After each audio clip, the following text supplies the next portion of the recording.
Thank you for being here and giving up a World Cup semi-final where India is playing. So obviously, if you're here, you're part of the hardcore and aficionado of cities or of Ananya or both. So the way we're going to do this, we're going to intersperse readings that Ananya will do from the book, and then there'll be a bit of conversation between the two of us and some readings, and we'll go back and forth that way for a little while, and after that, we'll open it up to questions uh, from the audience.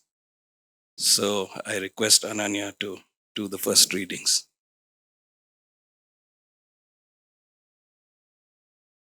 Thank you so much, Prem, for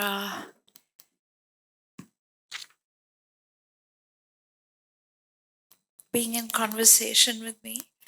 Um, I got to know Prem a few years ago now because we were part of a long campaign um, looking at the Central Vista redevelopment in Delhi. And we were, of course, opposing it. And I dedicated an issue of this journal that I was editing at the time, Journal of the Raza Foundation, called Arup, to the whole issue of the redesign and redevelopment of um, Lachin's Delhi, essentially. And Prem was sort of a guiding light on that large group of architects, art historians, urban specialists, conservationists, writers, journalists, lawyers, all kinds of people were involved in that campaign, which we uh, failed entirely in, uh, in, uh, in some legal sense as well. And now it's sort of well on its way to being changed completely. So I'll start with reading a little bit from one of two essays about Delhi. Um, this one is titled The Indo-Persian Sublime. In the early 1990s, I began listening to Qawwali in a serious way. In 1994, I happened upon a recording of one of the great performances of the Pakistani maestro, Nusrat Fateh Ali Khan. He must have been addressing an audience outside South Asia because he began the concert with a sentence in English of sorts. Now we are singing, he announced in his gravelly voice and thick Punjabi accent, a poetry in the Persian. Without further preamble, he and his troupe began to sing. For many years now, I've tried to correct the sentence in my mind. Poetry in the Persian, poetry in Persian, a poem in the Persian, a poem in Persian, but it never sounds quite right except in Nusrat's idiosyncratic grammar. Now we are singing a poetry in the Persian. In Delhi, the city of the Sufi saint Nizamuddin Aulia, the summer heat is excruciating. When the monsoon arrives, one can glimpse paradise. Paradise is really a garden in the rain. Paradise is the crowding of the summer sky with clouds so dark they are almost black. It is trees restless in the wind laden with water, the deep sound of thunder, intimations that relief will pour out of the sky onto the taut, waiting earth. Amir Khusro, the greatest poet of Indo Persian culture in medieval times, wrote his verses and composed his tunes in Delhi. It was the heat that gave him words, the rain that gave him music. Delhi was the crucible of Khusro's poetry. In his city, peacocks danced in bejeweled choreography, parrots rose into the air in vortices of green, the Yamuna was swollen in the monsoon. The sky sputtered with unshed rain like laughter held back. Into this rapture came Khusro's poems, spirals of song, heaving, lurching, reckless melodies, lightning flashed like the inundated city and its gardens.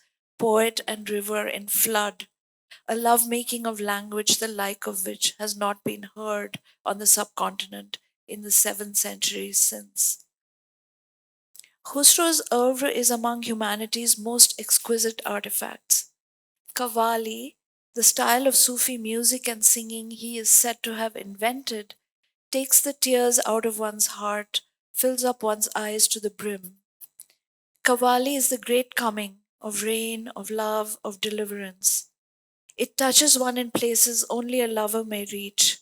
It opens doors known only to teachers. It rises from the city of Delhi into the heavens. It is a storm and the city its eye. Khusro's verses hover, flash, growl, and pour. He sings for the ages. This is now a translation of one of his best known songs. My heart is so enamored of you, love. I cannot bear to look at your face. I am smitten, stricken. You glance at me and armies advance. Your armies advance. I shall be routed. Sunil Sharma, who's a scholar of Indo-Persian literature, refers to Amir Khusro in the Persian spelling as Amir Khusro Dehlvi and to his teacher as Nizam al-Din Aulia, with both names followed by by the same detail, the year of the demise of their bearers, died 1325. I'm sorry that we're talking about Persian poetry and Iran is in the state that it's in at the moment. But in truth, both the master and his disciple are alive even today. In the mehfil and the majlis, the gatherings of Sufis and the assemblies of the patrons of Qawwali, the presence of Nizamuddin and of Khusro cannot be denied. Now we are singing a poetry in the Persian. The present of this musical form is continuous.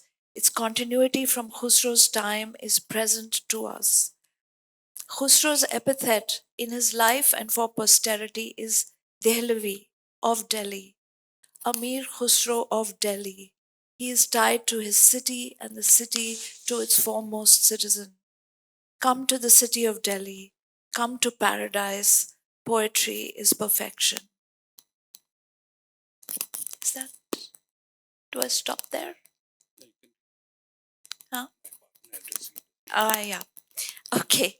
Um, Now we'll change cities and we'll go back to New York, where um, I happen to be as a student, as an aspiring writer many years ago, and I happened to be in uh, the city during 9/11.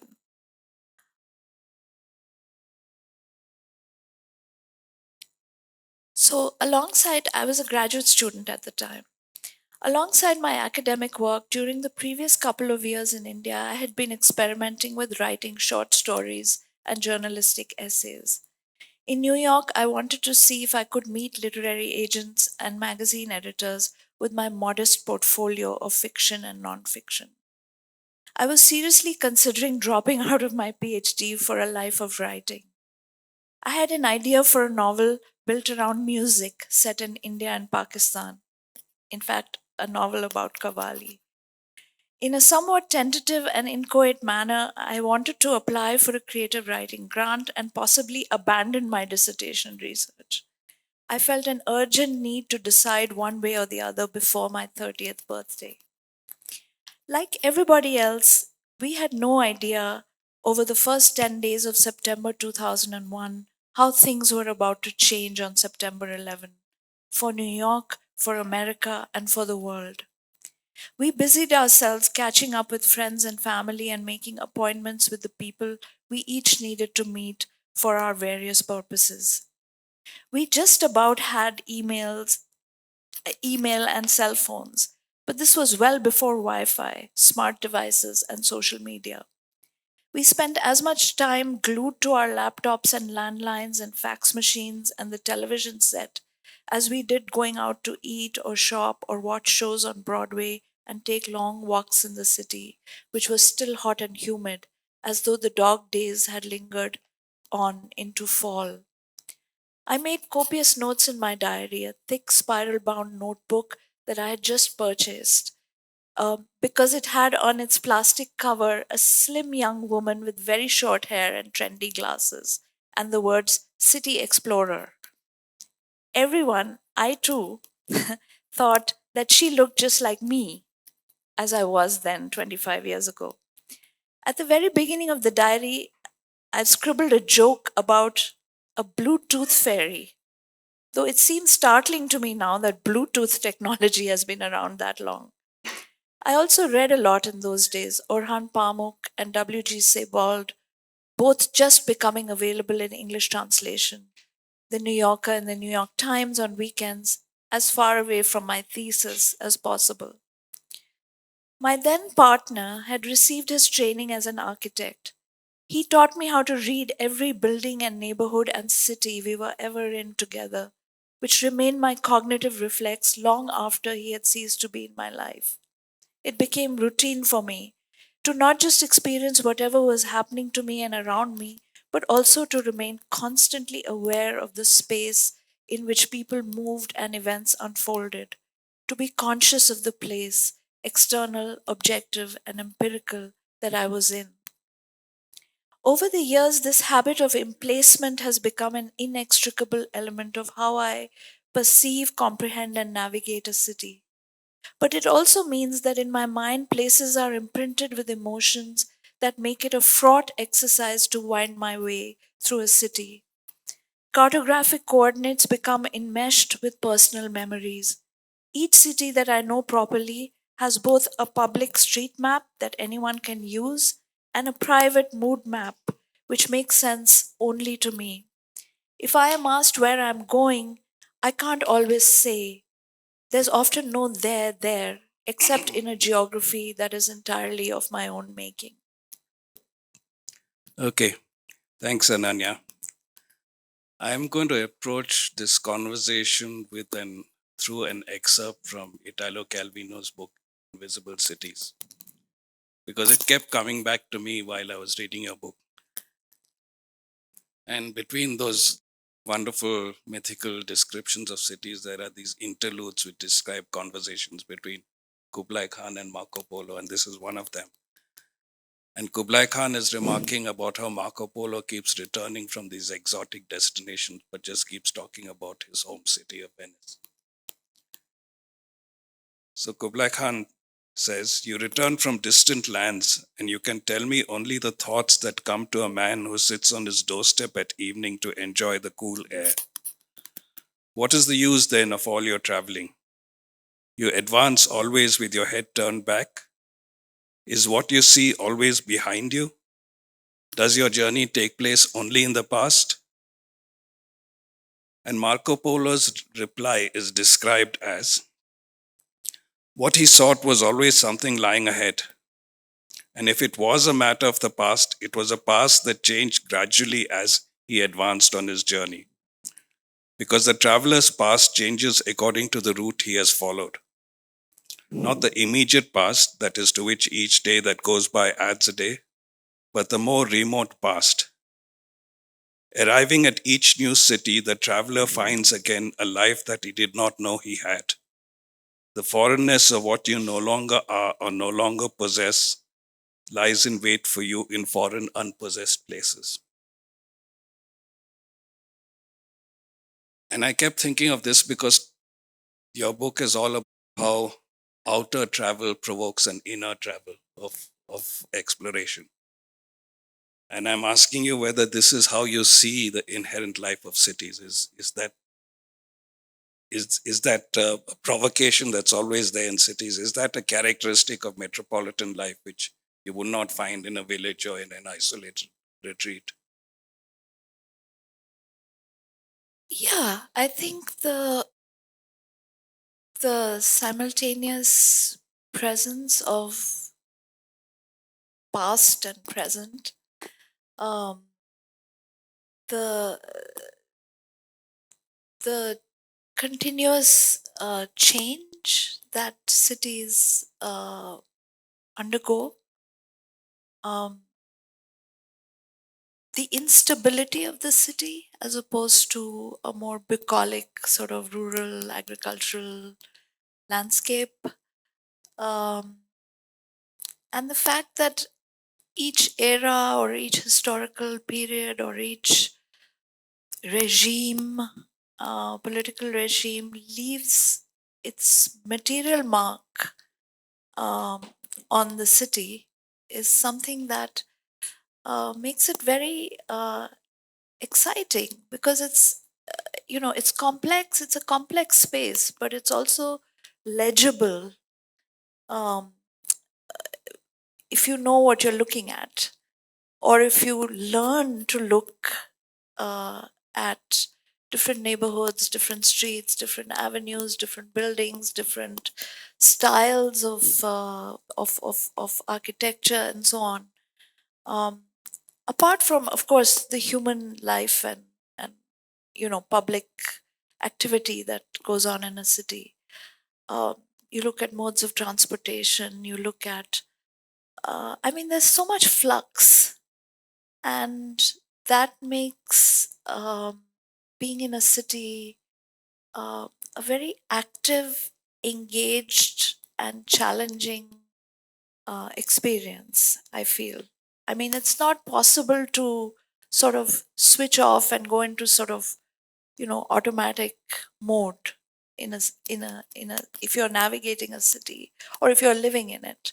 I think you have to constantly be uh, looking and on alert, in a sense. And you constantly see these signs and traces of, um, what's coming or what has passed, what's going on. I'm very sensitive to that kind of uh, quality of urban flux, I think, and it's what makes me enjoy the urban experience. And also return to places, because I find that there's a mixture of familiarity and surprise, in returning to a place again and again.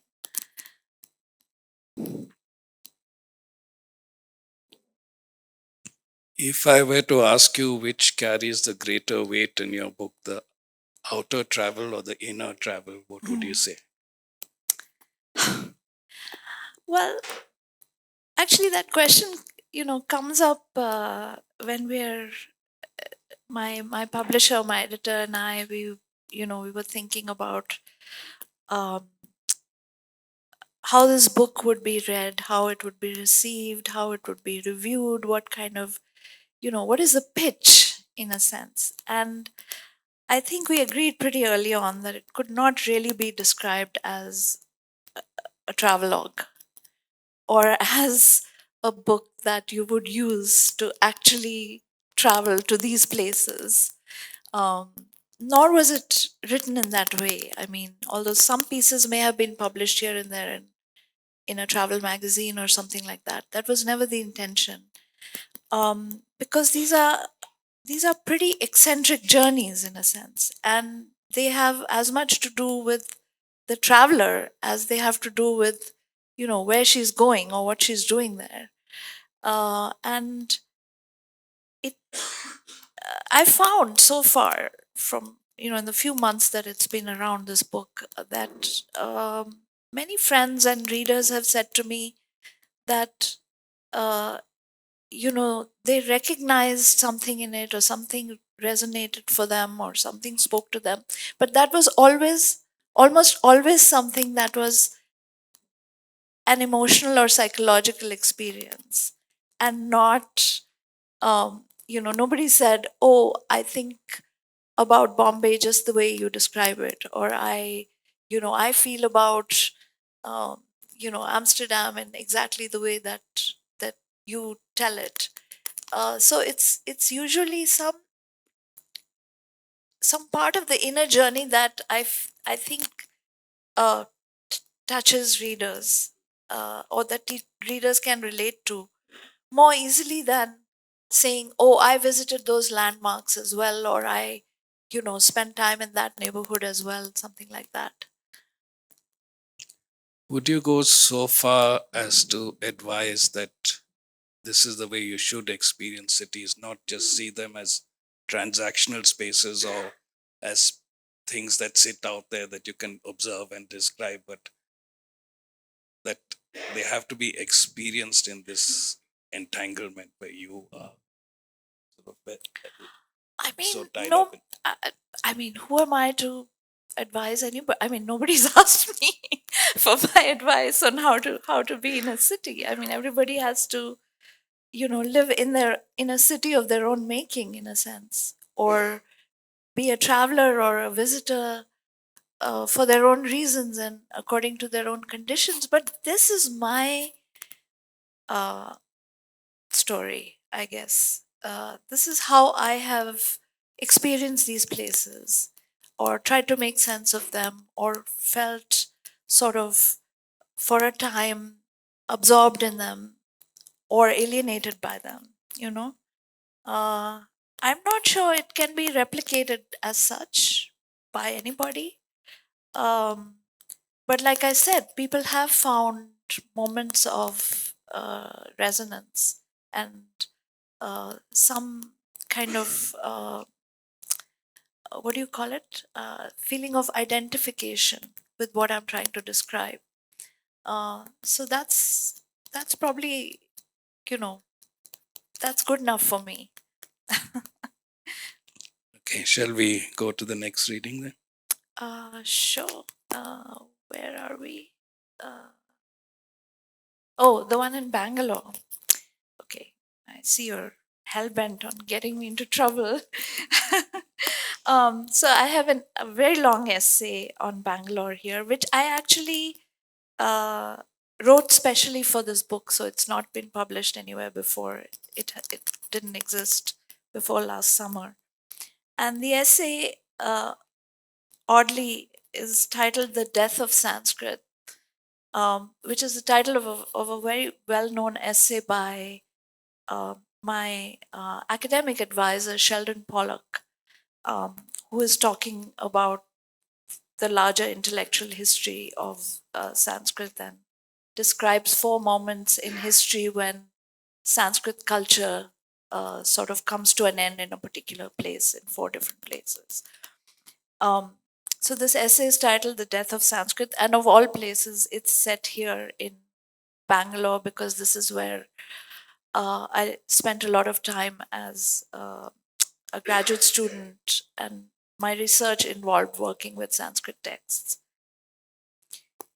In the year 2000, I would stand against the railing on the tiny terrace garden in Jayanagar, looking out over coconut palms and houses of South Bangalore.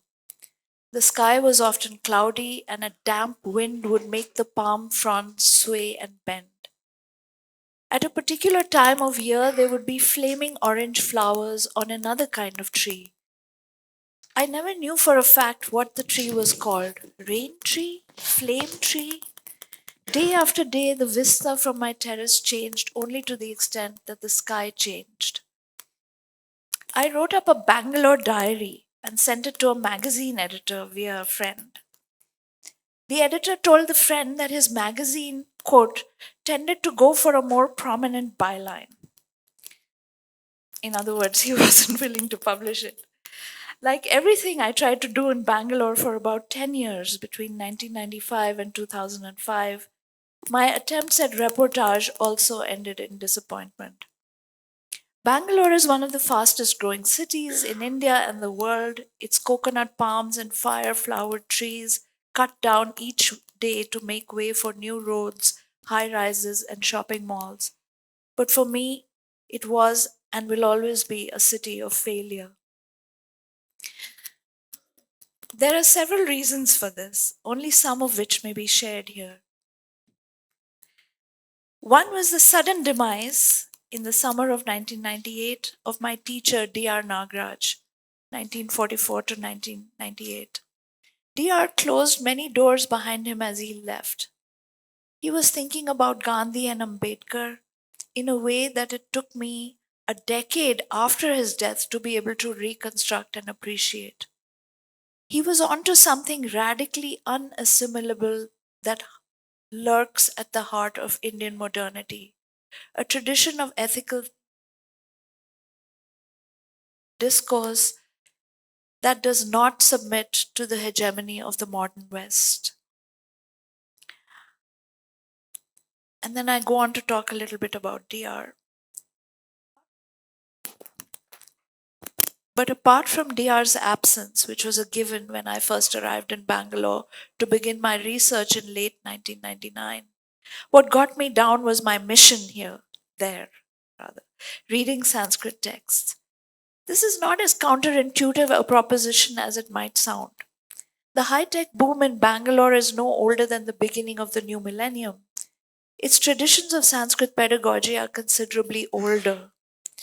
Bangalore may be India's Silicon Valley today, but from the mid 90s into the early 21st, from the mid 90s into the early 21st century, but it has participated in earlier political and cultural formations, falling within the Kingdom of Mysore until 1956. It has educational and religious institutions of a number of Brahmin and Lingayat orders, Madhva, Sri Vaishnava, and Shaiva, among others. Brahmin communities settled in Bangalore speak Kannada, Tamil, Telugu, Tulu, Marathi, Malayalam, all the major languages of the Deccan and the peninsula, indicating the regional origins of their speakers. As a student wishing to read a small number of Sanskrit texts, I didn't expect any difficulty in finding a suitable teacher. In hindsight, what I remember most about studying Sanskrit in Bangalore is crying. Crying in the rickety old Tata vehicle that I drove several times a week from the flat in Jayanagar to the Purna Pragnya Vidyapitham. Crying in the bathroom with the shower running to drown out the sound. Crying in Baswan Gudi, in Srinagar, in Chamrajpet, unable to stem the tears for months until I fled in 2001 to Pune. When I stood in the wet, cold air on my terrace, my own grief seemed unfathomable. The flowers blazed orange against the deep green foliage and the cloud darkened sky. Okay, Bangalore is a city of failure. That's going to raise some eyebrows in this audience. Um, and I think while all of us will admit Bangalore has no shortage of failures, that's a lament one might make about practically every city in India. And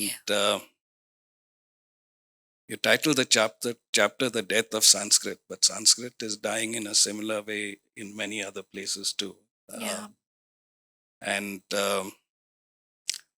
and the losses you felt like Dr. Nagraj actually, I mean, that was a tremendous loss. Many of us felt it, but it was something personal. What do you attribute to this city that you describe it this way? Well, I mean, in a way, this was the most complicated essay for me to write because I've been coming here for a long time. I've lived here for long periods of time. There are many people here whom I love and who are friends and will remain friends for life. And it was just a very important chapter in my own, understanding of things that I was actually trying to study in an academic way, mainly including caste. Um, and that's how we get to the Sanskrit. Um, I think I think now when I come to Bangalore, I feel much more than I felt at that time. I mean, at that time, it was all promise, it was all potential, it was all boom, right? Everything was new. And the excitement was both, it was intellectual, it was technological, uh, it was economic. Um, but, at a quarter century later, I think you see that uh, those promises were broken. And you know, things seem chaotic rather than developed, right? I mean, I don't know. I hesitate to say any of this to an architect such as yourself and a Bangalorean in this very center. In fact, the coming of the center was such a marvel at the time. Just like, I don't know, the coming of the Infosys campus and the making of the new airport, and all these things which were seen as signs of the coming wonders of having this kind of a cutting edge city in India. And I was actually, apart from my research and so on, uh, I fell in with a group of scientists, biologists, inventors, people who are doing interesting things in new media, new communication technologies, tech, biotech, and I they took me along to their labs and to their parties and to their meetings with investors, and I was a fly on the wall. The I could see what was being poured into this receptacle called Bangalore. But I don't know. It kind of saddens me to see that um somewhere the direction was kind of lost, or that there was not perhaps an overarching vision that might unify these many experiments and efforts in a coherent manner to undeniably improve the city's prospects. I mean, it has some stunning failures, like for instance what has happened to the water here, which is inexcusable, um, or what has happened to the roads and the traffic, which is kind of shocking. And I was recently at a literature festival talking to the novelist, writer, journalist Manu Joseph, and he has a new book, and he was reading out part of the book, and I just couldn't help myself. I just burst out laughing because he said, you know, you could have the most gorgeous airport in the world, right? And Bangalore has that. And it really does have that. I mean, this airport is just sort of mind-boggling. And and he says, we build these airports, and when people come here, we want to show them this is what India is. But what are we thinking? Are we thinking that they'll never leave the airport and figure out the truth? you know, this ends in like 20 minutes or something, or an hour, right? And then they step out, and then what, right? What are we selling then? And I think Bangalore sort of has come to exemplify this Could in a very could sad way. could it be a sign of the times you were here, because you came here in the 90s, and this is Late just 90s. after liberalization and the promise of the new India post Yeah, liberalization. And I know that Bangalore claimed to be the leader in that promise. yeah, I mean, I met bureaucrats who said if Delhi is the administrative capital and Mumbai is the financial capital, Bangalore will be the technology capital. yeah. So, and no one looked at the fact that that premise itself had some very inherent flaws in it. So perhaps because Bangalore claimed that sort of leadership of that promise, it has also been seen as the betrayer of the primary betrayer of that promise. Well, actually, in a way, if you think about it, I mean, I also spent some time in the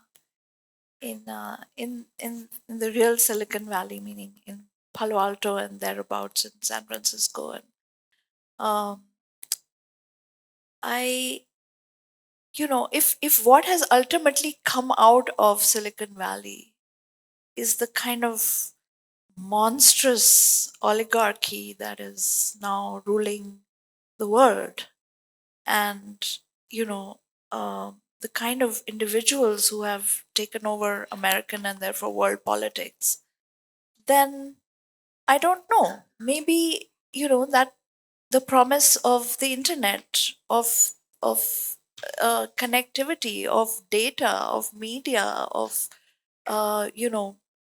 high tech life of all kinds always had in it this kind of potential for immense destruction and for the immiseration ultimately of the planet. So maybe it's a good thing that we never managed to get on that bandwagon at all. It might yet save us, because we are not sort of dominated by these utterly evil, tech bros and billionaires that have ultimately, become a sign of what S- Silicon Valley is about. So I don't know. Maybe there's a saving grace here. I hadn't thought of that, but it's possible. Okay, we'll move on to the next reading. In the interest of time, to leave enough time for discussion with the audience, I'm going to cut some of the readings we had listed. So, can you just do the reading on page 69? And then we'll have some conversation after that one reading. Sure. Um, okay, this is from a chapter on an essay on Istanbul, uh, and it's called Istanbul Interregnum.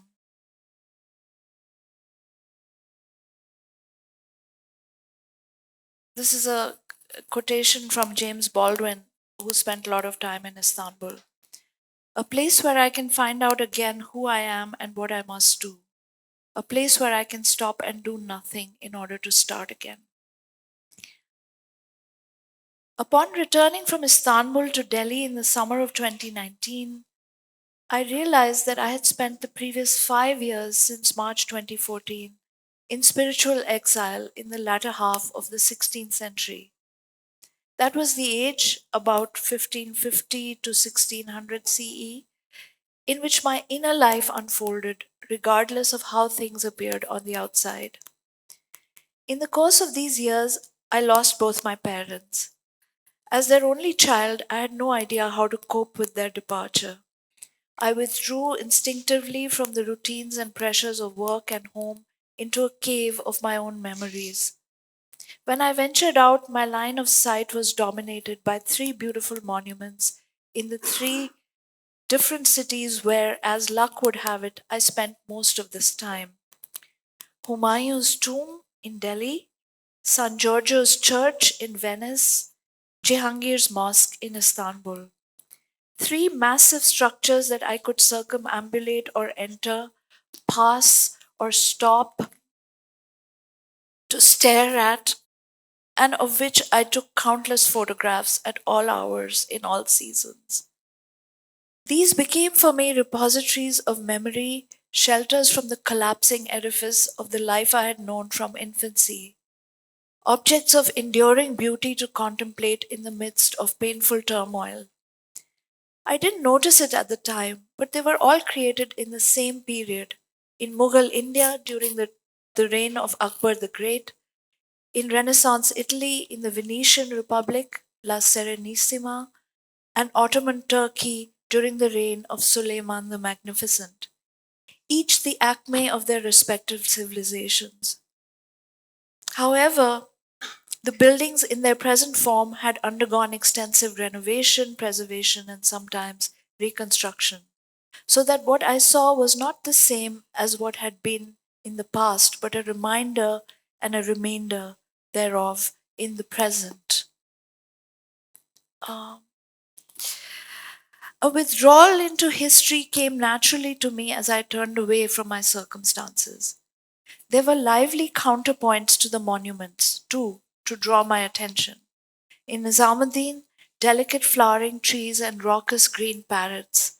On Isola San Giorgio Maggiore, a glimmering Palazzo Ducale and Piazza San Marco visible over the gently lapping waves of the Giudecca Canal. In Jehangir, the many hued Bosphorus, by turns inky and turquoise, charcoal and blue, ethereal and profound, and in the middle distance, the surprising geometry of the Hagia Sophia, beacon of Byzantium. Boats, trees, birds, people.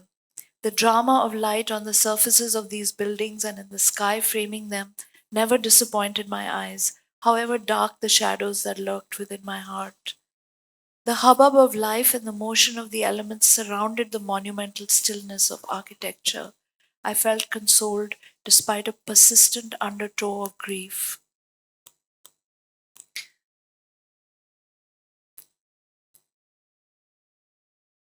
Every few months, I would find myself back in Delhi, back in Venice, back in Istanbul.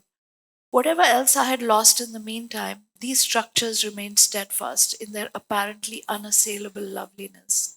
The domes and minarets, arches and columns, steps and corridors, white and pink, grey and gold, shadowy and lit, the poetry of built forms set against undulating waters, amidst green gardens.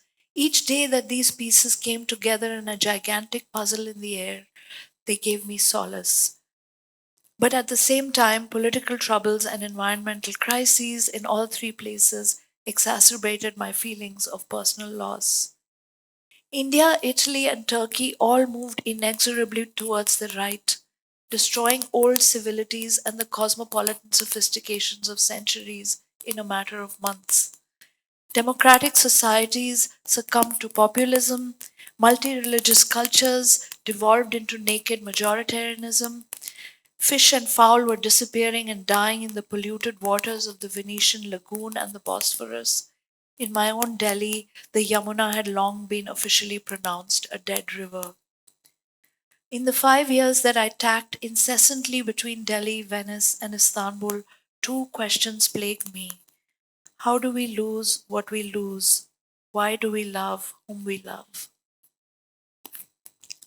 So, in those last two questions, you bring love and loss together as though they are like two sides of the same coin that cannot be separated. How do you see cities as reflecting this condition? Well, I think cities externalize these human experiences. Uh, I mean, you can love a city, uh, but you're also always losing parts of it. You're losing the city of your childhood, inevitably. Sometimes the losses are cataclysmic, historical, natural. I mean, it could be an earthquake, it could be bombings, aerial bombardment, it could be, um, you know, some event, an extinction event as they're called these days, that, renders the place uh, lost forever. In our case, in India, you could think of partition, right, as a story of cities that were lost forever, whether it was Lahore or it was Delhi or, it was Dhaka or it was Calcutta. I mean, in the way that these cities were, they were lost to the millions who died, who fled, who were exiled, who migrated, who were displaced.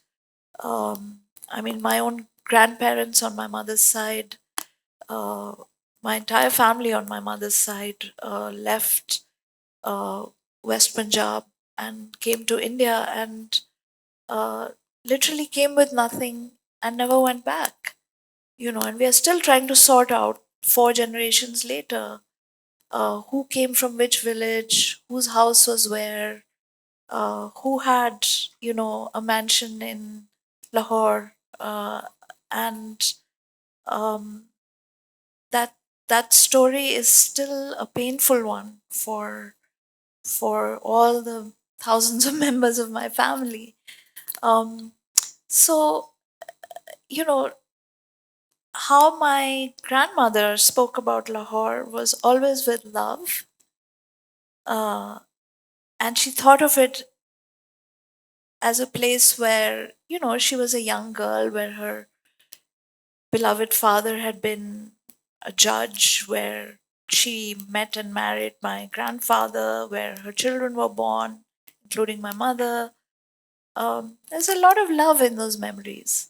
But the reality post 47 was of ineluctable loss, irreversible loss, right? Those memories, those times receded into a past that could never be retrieved in any way.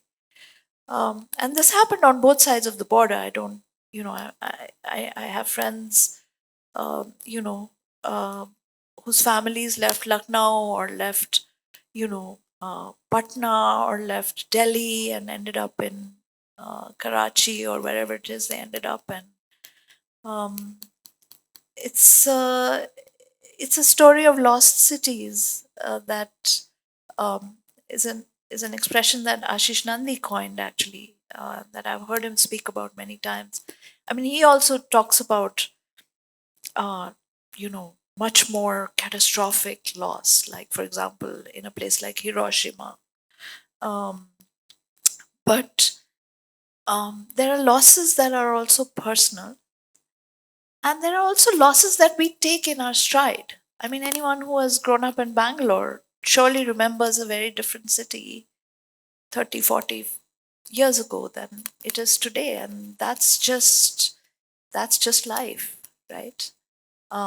And you might still love the place, but it might have become unrecognizable.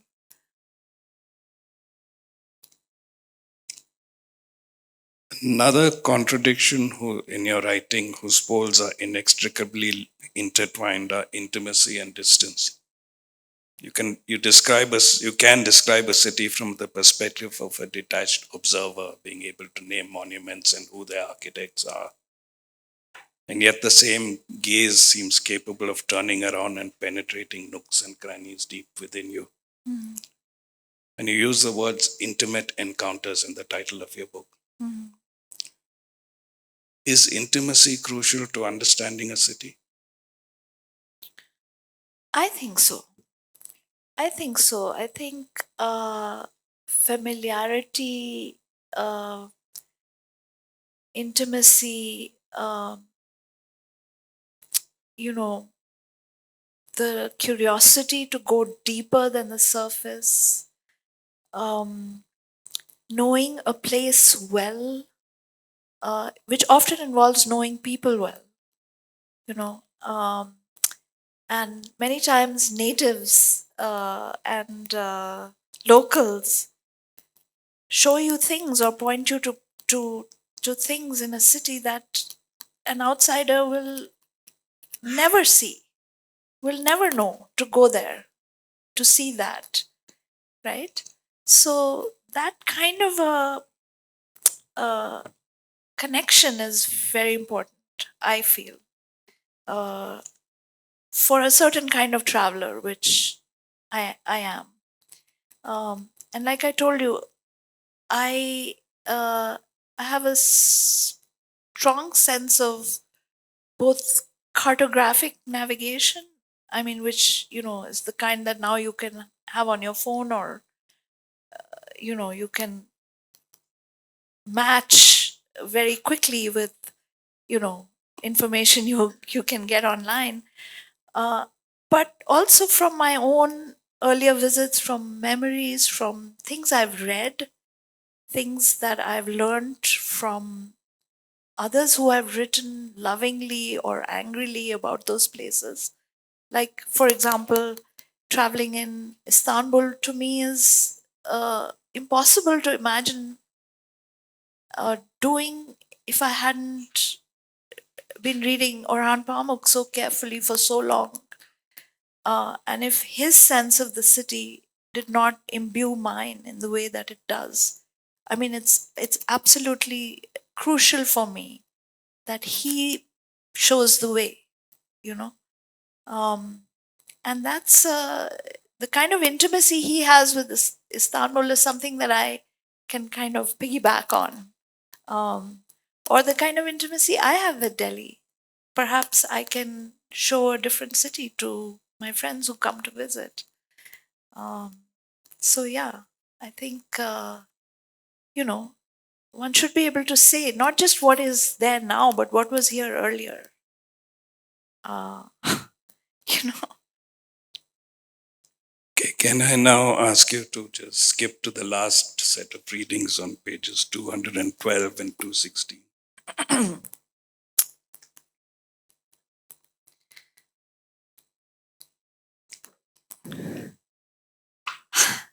um, Prem said he had a plan, so I'm just following his plan. Um, the last piece in this book, the 14th essay, is about Banaras, uh, and it's called Kashi Karvat. I'll read a slightly different section than the one you uh, Okay, pointed out, is if that's okay, sure. because I've done it before and I know it works. um, I was in Banaras again. This time I had with me an urn with my mother's ashes and two cousins, both women, slightly younger than me. It was 2 days after my 46th birthday. We stayed in a small hotel, otherwise quite pleasant,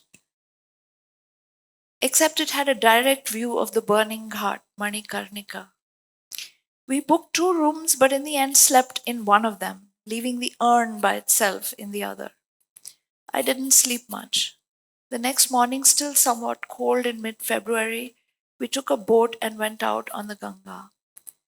Take us towards Tulsi Ghat, I said to the boatman, but not close to the bank. My father was a poet. My mother used to say to him, "Let's go and live in Banaras. You can write your poetry by the banks of the Ganga like Tulsi Das. Your poems will be immortal." My father regarded such proposals with deep skepticism. "What will you do?" he asked her. "I'll keep a cow," she said, "and watch the river go by and listen to you recite your poems and put bananas in the courtyard of the Hanuman temple for the monkeys to partake of. We will grow old together and die in Kashi and attain moksha." My father was not enthusiastic. "We can do that here," he said, "at home." In the event, they did both die at home, scarcely 3 years apart. There wasn't a cow, but my mother had two dogs she loved, and there were monkeys who came to raid her mango tree in the tiny garden in front of the house. I thought the least I could do for my mother was to scatter her ashes in the Ganga at Tulsi Ghat, where she had wanted to live in an idyll of poetry with her beloved, my father. Rose petals, small floating diyas, ashes, into the flowing waters they went. Years later, I decided I would write a book about Tulsidas, the poet of the epic Ramcharitmanas, who lived in the late 16th and early 17th centuries and died in Banaras. Our first trip to Banaras was when I was a young teenager, and my father was making a film for television about the newly announced Ganga Action Plan, inaugurated by Prime Minister Rajiv Gandhi. The dirty river was to be cleaned up at long last, with substantial funding from the central government. My father was going for a reconnaissance trip, but my mother wanted him to take us along to see the holy city. It turned into a family holiday. On this trip, I traveled with an urn. After letting go of my mother's mortal remains, I sat in the gently bobbing boat on the quiet, lightly mist covered waters of early morning, my two cousins wrapped up in shawls, saying nothing. I recall being on a boat with my parents and my father at some point tearing off his clothes and jumping into the river. He had grown up swimming in the Betwa, the river of Kannauj, his homeland. He swam with powerful strokes, and I watched transfixed. My mother, though, was impatient. She too stripped down and leapt in after him. "Take me with you," she shouted. "Don't leave me alone here." They were both in the river, which has a powerful current and is very deep. I took a photograph, which I still have. She's holding on to his arm, her cheek pressed to his shoulder. They're both laughing and waving at me while trying to stay afloat. 30 years later, we took my father's ashes to Prayag. And again, my mother got out of the boat in the sandy flats of the Sangam and walked into the river, her sari and her long hair streaming behind her, her whole body taut and twisted with anguish. She looked like a mermaid with seaweed hair. Take me with you, she shouted. Don't leave me here alone. Again, I watched from the boat, not afraid. I knew their love would hold them aloft, keep their heads above water, and carry them through to safety. This time I did not take a photo. Into the same river they went, he first upstream, she later downstream, with me as their witness. I sat in the boat in a reverie, transported from present death to past life, reversing the arrow of time. In Banaras, the Ganga flows westward, as though trying to return to its distant source in the high Himalaya. Only later, past the city, does it resume its course east and south to the Bay of Bengal. This is called Kashi Karvat, the turning at Kashi. The turning over that happens when we're asleep and change sides without waking up for a brief time. When death comes, one turns from the future towards the past, like a sleeping person in the middle of the night, changing our perspective even though our eyes are closed. Perhaps we turn away from our nightmares and look to pleasant dreams, or perhaps we just need to rest. Did you want me to read more? You can end there. I think Yeah. we're running short on time. Yeah. Now, you're both an academic and a writer. And in this book, while the academic is not absent, it seems to be the writer who wins out. And there are references to poetry, and you're the daughter of a poet also. And I mean, when in that chapter on Delhi, you talk about Sufi poetry, and you end saying poetry is perfection. And then you quote your father's comments on that Rabindranath Tagore would not have written what he wrote if he was bothered about his job or something like that. Yeah. And then there's that lovely verse of your father's, and that drowning is inevitable, but don't trust the boat, but trust the river. Yeah. So I began with Calvino, I'll end with Calvino, where he says that the world becomes too heavy if we just look at it with a direct gaze of rationality. We can only lighten the world by looking at it with the indirect gaze of the poet, who sees the world through metaphor. So do you believe that's the way one must look at cities? Through that poet's gaze? I mean, again, who am I to say must? But yeah, Or is it a gaze you cannot avoid? I think for me, for me, poetry is absolutely essential to understand a place.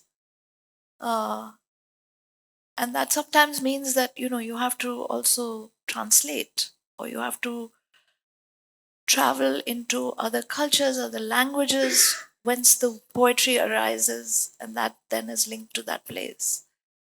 Um,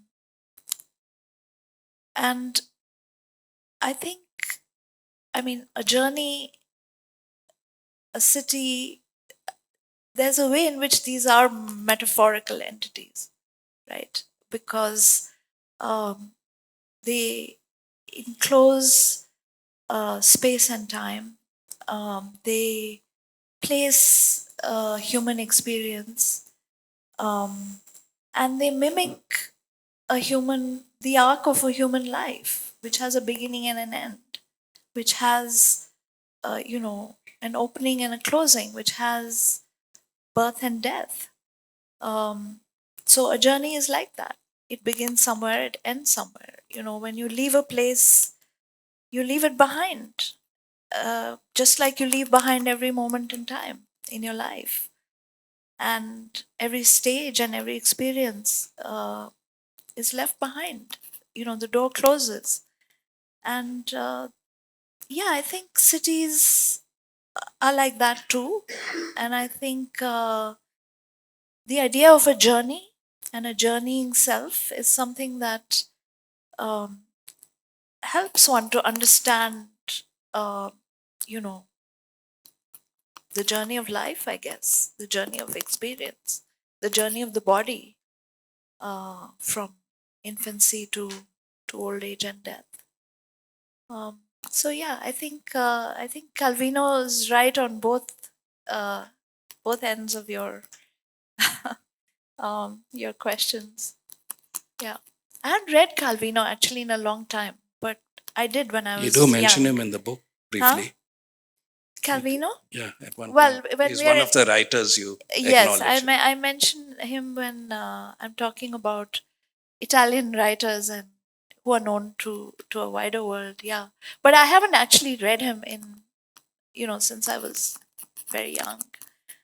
But I should revisit perhaps. Thank you.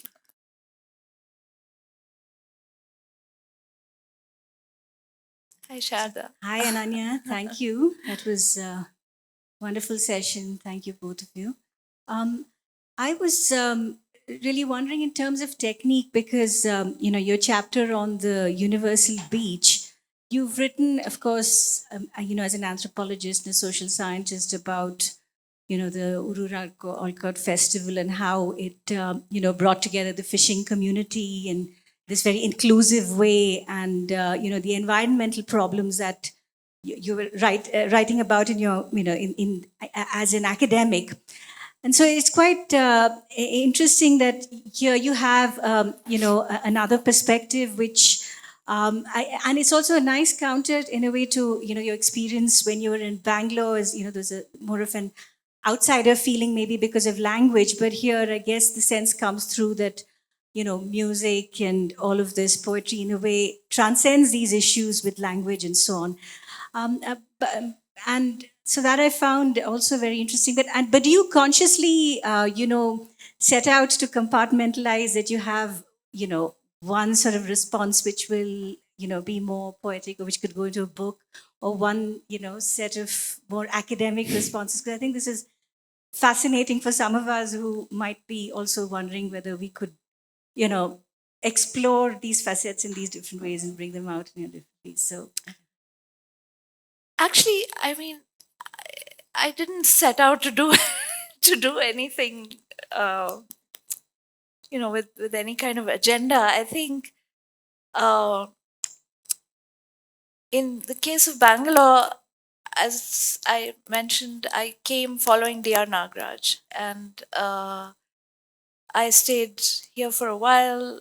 Ultimately, I even taught for a bit at the NLS, and I spent time in my friend Vilu's labs, which at the time were in Whitefield, and uh,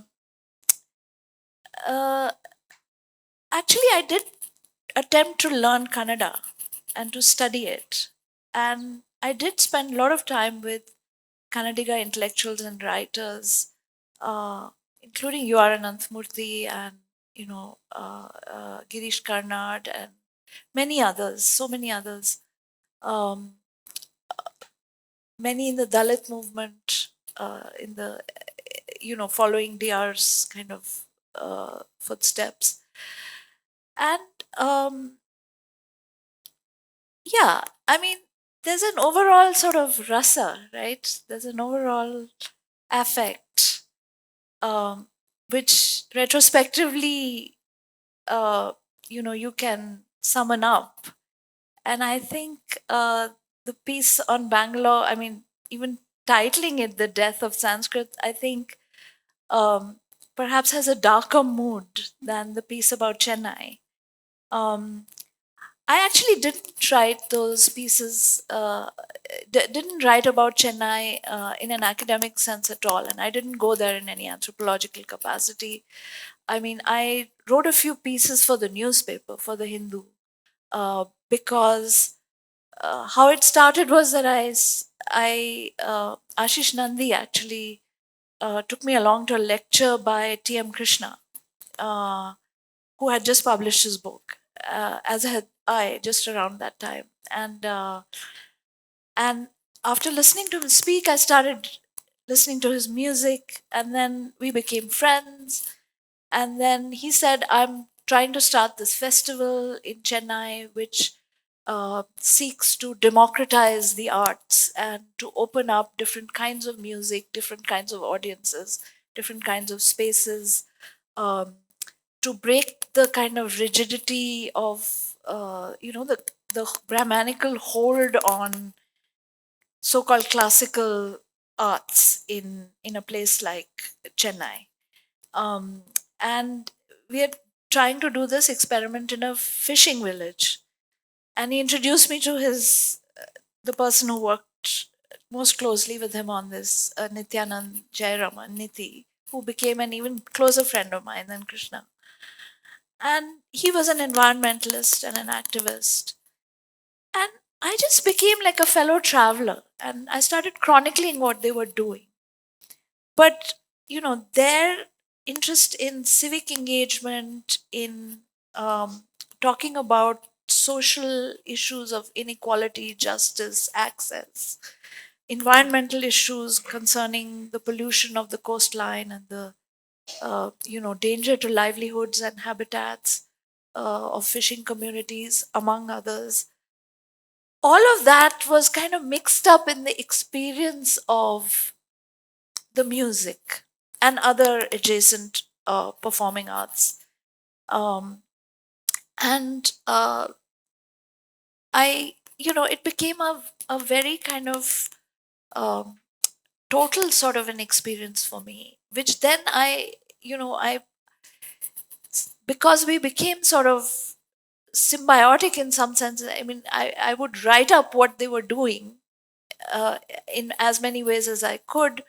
Um, so we ended up being in many cities together.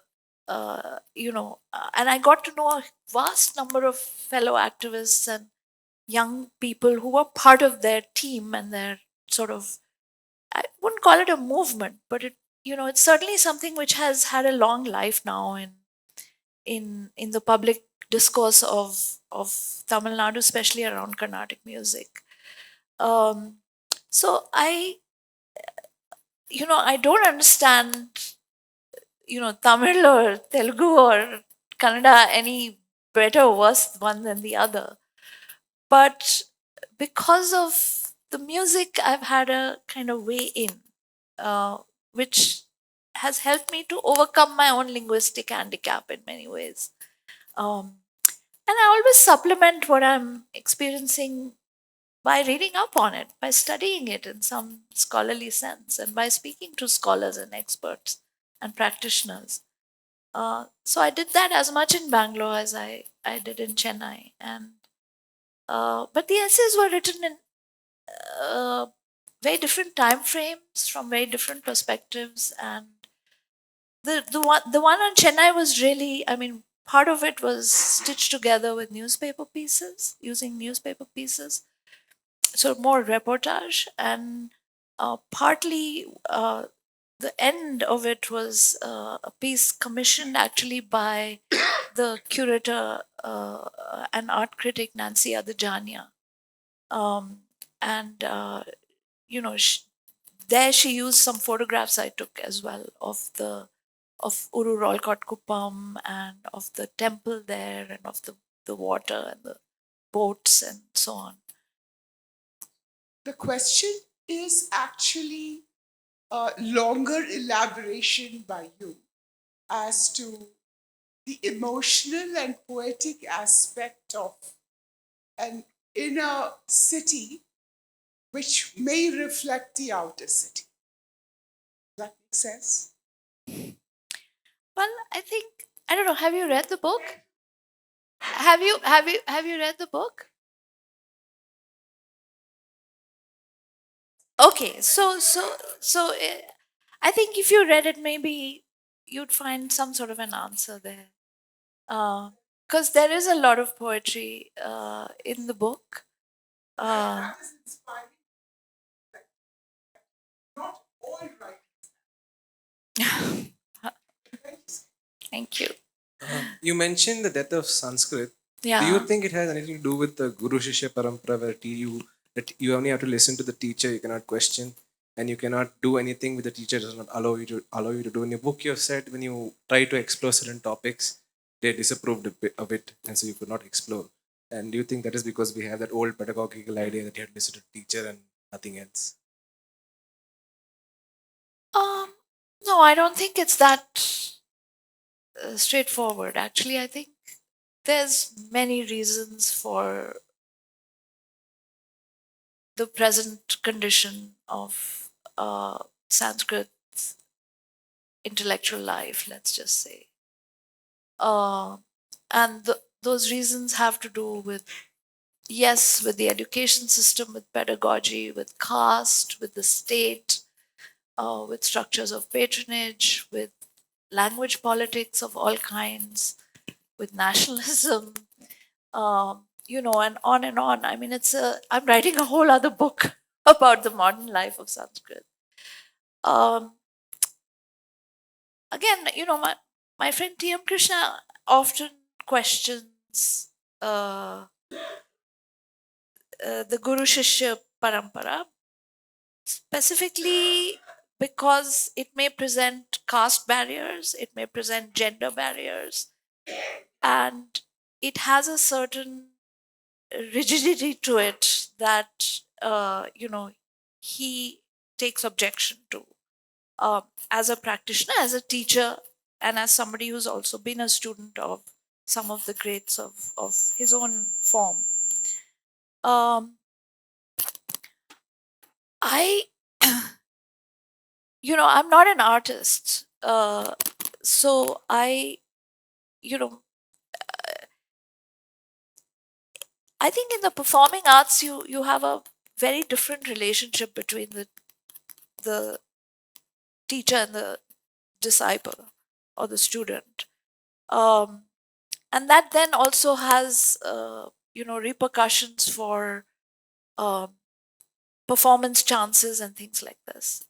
Another friend, Sumana Ramanan, has just written a book called The Secret Master, which is about her teacher, um, Arun Kashalkar, and Hindustani music, the world of Hindustani music in Bombay. And um, as an academic and as a humanities person studying languages and literature and so on, I I mean, for me, I can't imagine the trajectory I've had without the teachers I've had. And uh, I try to do that for my students. But yes, you have to navigate, all kinds of issues which arise from, there are reactionary elements in a tradition of this historical depth, and there is definitely patriarchy to be dealt with. There is definitely caste to be dealt with.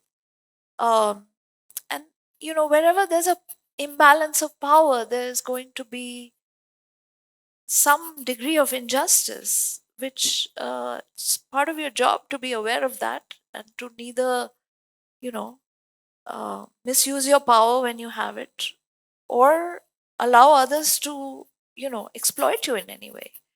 Um, so you have to be vigilant in that sense. But I don't, I mean, I think teaching is just fundamental to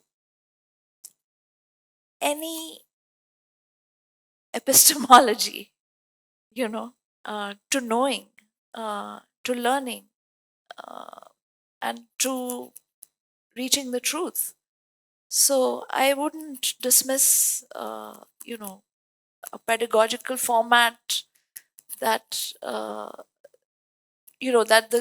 that the Guru Shishya Parampara, so called, represents. I wouldn't dismiss it out of hand. No, you have to be critical of it, but I wouldn't say we can do without it. And we are seeing what is happening in our universities, where the place and the role of teachers is being so horribly undermined by the state at this moment.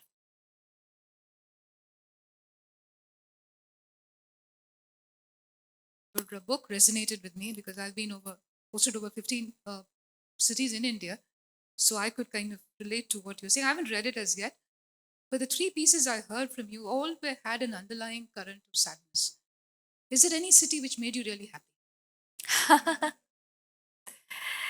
Actually, all these places made me very happy too. I mean, certainly Istanbul makes me happy. Um, Bombay makes me happy.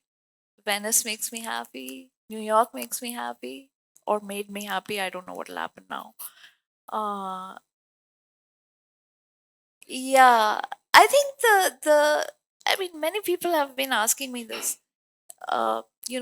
That kind of melancholic tone or the note of loss, etc. Uh, it it may be the flavor of this particular set of essays.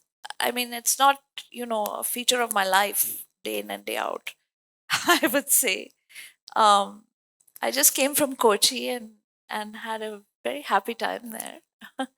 um, so I see. Oh dear. um, yeah. So yes, that I mean, I think that it's undeniable. There is a note of melancholy, but I'm also, it's simultaneously a set of personal circumstances which are interlaced with what I'm describing to you about these cities. So that's kind of creating a mood, perhaps. Yeah. Evening, something about Chennai vis-a-vis Bangalore in terms of technology feelings. Do I have a feeling? No, with regard to how Bangalore has shaped Chennai. I don't know Chennai that well, actually. I don't know it that well, and it doesn't. Uh, yeah, I just am not. I mean, I've written in this about Mysore and about Pune, um, which apart from Bangalore, are the other southern cities, uh, maybe now Kochi as well, that I know quite intimately. I wouldn't say I know Chennai intimately. I mean, I have had a very particular reason to be going there, which has to do with this kind of social justice campaign and you know the music that occasions it. But I can't say that I know the place or that I have a feel for it. Actually, I don't. Uh, Maybe I will someday, but Good evening, ma'am. Good evening, sir. So, ma'am, you have mentioned that somewhere down the line, Bangalore had lost its direction. So, according to you, what are some of the major deviations, and how could we reclaim the vision right oh dear. I can hardly answer that question. Uh,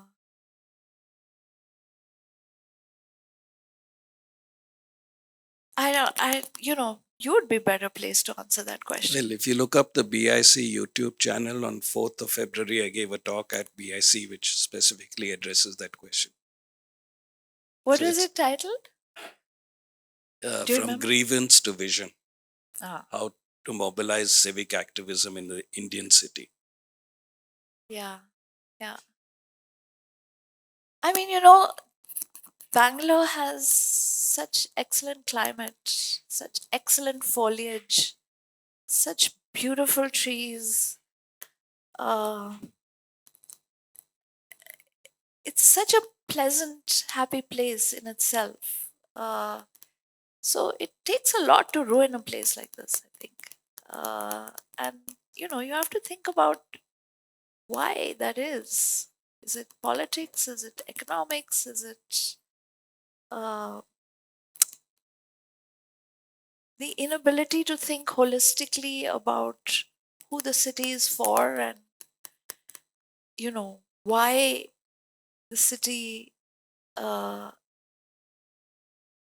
is or should be a motor for uh, you know uh, development and change and so on. I mean, that whole model has to be rethought critically. it's probably too late, but I don't know. Uh, I guess you have to live with the consequences, you know. Not that Delhi is any better. I mean, it is the world's most polluted city. So I'm not singing any pains to Delhi either. Yeah. Hi. I was curious about your question, how do we lose what we lose? That resonated with me because I'm reckoning with remembrance and forgetfulness. I lost my father a few years back, so I feel like I've almost forgotten him. Um, and so I was wondering what your answer has been to that question, and have you tried recovering what you've lost, or and how do you try recovering what you've lost?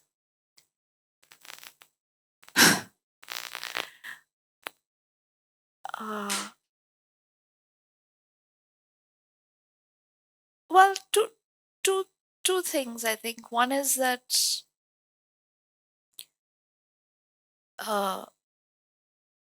I guess some losses are irrecoverable, and you have to come to terms with that. And sometimes you realize that you haven't actually lost what you thought you had lost. You know, it just takes a different shape or a different form, and you realize that it's very much still present. It's with you. Um, I'll give you an example. I mean, um, like I said, my father was a poet and a writer, and you know, I mean, his death was extremely difficult and painful, and continues to be so for me. But I find that through his writing and through his poetry, um, you know, he's quite alive and well, and he probably will be for generations to come. That's the advantage of being a writer, right? Or a good one, anyway. Uh, there's no, I mean, that doesn't stop or go away. Nobody can take that away, right? I mean, the physical man died, and you know, I cremated him and immersed his ashes and so on. But uh, I feel like I have gotten him back many times, perhaps in greater measure than I knew when he was alive, because when he was alive, I spent long years away from him, living my own life, doing my own thing, you know, treating him as taking him for granted, not realizing that, you know, he's going to die one day. Um, so that, you know, that's a fact that it's the human condition. You cannot avoid loss. It's a question of coming to terms with different kinds of loss, you know. And like recently, I just last month, I, you know, published a translation of one of my father's books. I've never translated before, never translated poetry. And I did this because my mother was supposed to do it, but she also died, etc. So I did it. And that process of reading his poems and translating them, uh, you know, reconnected me with him in a way that uh, almost, you could say, diminished the loss that I had been experiencing prior to that exercise. I don't know if that helps you at all, but Hi, Ananya. Can you hear me? yeah. Hi, I'm Jay. I did not know about your book before, but I came across it in the BIC mailer, and I realized that I've lived across so many cities, but I've never really thought about how one carries cities with us. So it was quite intuitive to come along. What I've realized is, having lived in a few different parts of the world, is economics is basically what drives cities. And we Yeah. are basically economic engines. And through some recent budgetary announcements in India, there are very conscious moves to make cities growth hubs of economic engines. And I realized that living in many cities, that essentially that's become the fatter and fatter crust of living a city's experience. So Singapore feels so much more like Bangalore and feels so much like so many other cities. Whereas what you call the life of a city is harder and harder to access for a lot of people.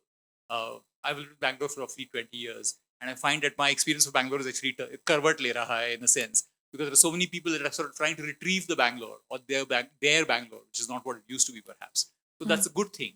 But in your experience, have you found some, I'm just going to call it tricks or ways to access a city beyond its economic crust, which has worked in many places?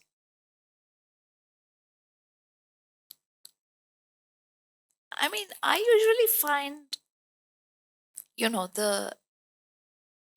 the economics, the neoliberal economics and, capitalist urbanism that is all around us and all over the world. I mean, I find that an impediment to actually understanding a place or knowing a place, because it's the same everywhere, right? I mean, Dubai is like Shanghai is like, you know, well, not quite like Gurgaon, but that was the idea, right? Uh, or as you say, whatever, Whitefield. I mean, there's a kind of sameness to, it's a modular form of urban development, um, which is flattening out the peculiarities and particularities of places that are culturally rooted. I mean, you would be the right person to speak about this. So, what's the trick? I mean, the trick is. I don't know. The trick is to be in denial, I guess. The trick is, I often look at, I try to look at cities historically also. I mean, I'm a historian, so that's what I do anyway. But, um, uh, I found it very difficult. I studied in Chicago and I spent many years there, like almost a decade there. And I found it very difficult to deal with the suburbs, you know, the urban landscape there, and um, the ethos of the place, until I stepped away from um the present, in a sense, and started looking at historic neighborhoods, uh, poorer parts of the city, non-white, um, you know, pockets of the city, the process of gentrification itself, which was altering these historic neighborhoods, um, the great architectural moments that define Chicago in some ways, and the life of my own university, which was on the edge of the South Side and completely divorced from the race politics and the poverty, stood on the kind of border of that poverty, but somehow managed to disregard it completely and generated, the Chicago model of economics, which is responsible for spreading neoliberalism all around the world. I mean, in that contradiction, I found some understanding, which I think that's possible in many places. So in this book, I describe my experience with Bangalore. That I'm trying to go into these mathas and these Vidyapithams and things, and I'm looking at an older life form in the middle of this tech boom and this IT kind of this new horizon of the IT city, and the two realities are so dissonant. They are so incongruent that I end up this kind of nervous wreck who's just always crying for like 3 years or whatever it is. um I'm trying to tell that story,